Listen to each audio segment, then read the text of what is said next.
OK, on a pas mal tous déjà entendu parler des caissons de flottaison, hein? C'est souvent pour la relaxation, pour se détendre.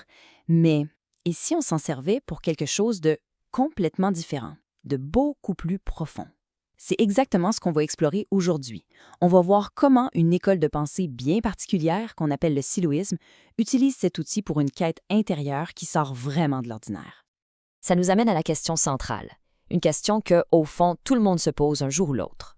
Comment on fait pour dépasser notre petite machine à penser, notre raisonnement logique de tous les jours, pour toucher à quelque chose de plus vrai, de plus fondamental? C'est exactement le défi que cette méthode se propose de relever. Alors, pour bien comprendre, voici notre parcours. On va commencer par la quête, le pourquoi. Ensuite, on va regarder l'outil, la fameuse chambre du silence. Après ça, on plonge dans la méthode des empreintes.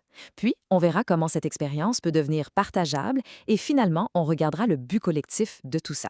Allons-y. Première étape donc, la quête du profond. On va commencer par les bases pour comprendre c'est quoi cette école de pensée qu'on appelle le siloïsme et son outil de prédilection, la chambre de suppression sensorielle. Et là, c'est vraiment le point crucial. Oubliez l'idée d'un spa ou de simple relaxation.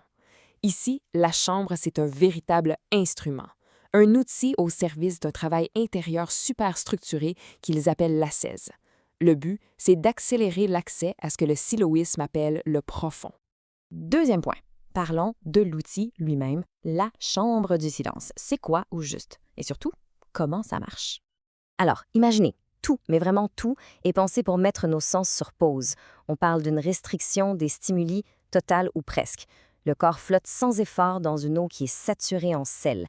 Cette eau est chauffée pile à la température de la peau, ce qui fait qu'après un moment, on ne sent même plus la différence entre le corps et l'eau. C'est comme si on se dissolvait. Le but, il est super simple, réduire l'activité sensorielle externe à quasiment zéro pour forcer toute l'attention à se retourner vers l'intérieur. Et c'est ça le premier objectif. Le but, c'est de passer de l'autre côté du miroir de notre rationalité, d'entrer dans ce qu'ils appellent un état de transe, un espace sous le niveau de la pensée consciente. Ce n'est pas de la méditation classique où on observe ses pensées, non. C'est vraiment de provoquer un shift, un changement d'état, pour aller là où la logique habituelle ne fonctionne plus. OK, on arrive maintenant au cœur du réacteur, si on veut, la méthode des empreintes. Et c'est là que ça devient fascinant parce que c'est une approche qui va à l'encontre de pas mal tout ce qu'on connaît en matière d'introspection. Le concept central, c'est celui de registre ou d'empreinte. C'est quoi ça? Bien, il faut s'imaginer ça comme les données brutes d'une expérience. C'est la sensation pure, l'impulsion de base, avant que notre cerveau se mette à la moulinette pour la transformer en image, en souvenir, en histoire. C'est vraiment le signal brut de décoffrage. Et c'est là que le changement de paradigme est total. Normalement, quand on fait un travail sur soi, on cherche à comprendre le pourquoi. On analyse, on interprète. Ici, c'est tout le contraire. On évite l'interprétation psychologique, on évite de se raconter des histoires. Ce qu'on recherche, c'est la sensation pure, l'impulsion directe. On veut enregistrer le quoi, pas comprendre le pourquoi. L'analogie de l'athlète est parfaite pour comprendre ça. Un joueur de basket qui fait un lancer franc, il ne pense pas à la théorie des muscles ou à la balistique.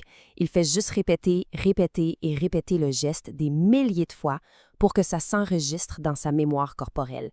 Il crée une trace qui lui permet de refaire le même geste, la même expérience encore et encore. Mais pour les registres, c'est exactement la même chose. Le but, c'est de répéter l'expérience pour créer une empreinte, une sorte de chemin neuronal pour pouvoir y retourner.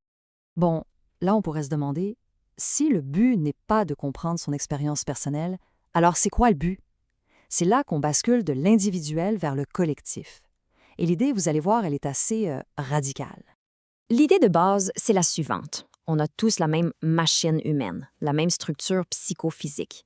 Donc, l'hypothèse, c'est que si on coupe tous les bruits extérieurs, l'expérience intérieure qu'on vit n'est pas juste subjective et personnelle. On accéderait à une sorte de fond commun, ce qui produirait des empreintes, des registres similaires pour tout le monde. L'expérience devient donc intersubjective, presque objective et surtout partageable. Et la clé, la porte d'entrée pour accéder à ce fond commun, c'est la transe. Dans ce contexte-là, la transe, c'est un état altéré où notre système habituel de représentation, mais il est complètement chamboulé. C'est le moment où nos filtres, nos histoires, notre logique se mettent en veilleuse. C'est ça qui permet de passer à côté de l'analyse psychologique pour toucher à une expérience qu'il qualifie de mystique. Et on arrive à la destination finale de notre parcours, le but collectif. Parce que tout ce travail intérieur, toute cette ascèse, ça doit mener quelque part. Mais où?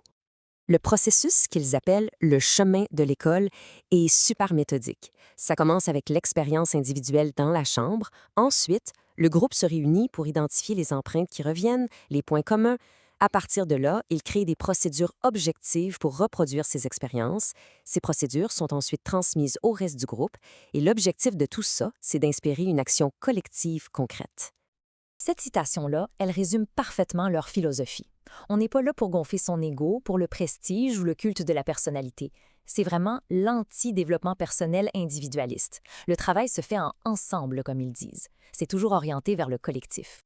Et voilà la grande vision, le but ultime.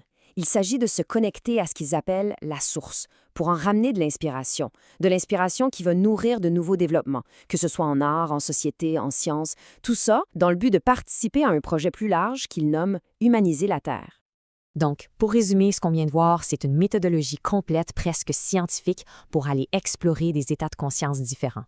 Mais la grande twist, c'est que ce n'est pas pour soi, ce n'est pas un but individualiste, c'est une transformation intérieure mise au service d'un projet collectif. Toute cette présentation est basée sur le document source intitulé La experiencia trascendental, metodología para una ascesis con apoyo de cámara de supresión sensorial. Et on se quitte sur cette question-là. C'est une idée ambitieuse, c'est certain. Est-ce qu'une transformation intérieure, si elle est pratiquée et systématisée collectivement, peut réellement avoir un impact, peut vraiment transformer le monde? C'est une question qui, je pense, mérite qu'on y réfléchisse.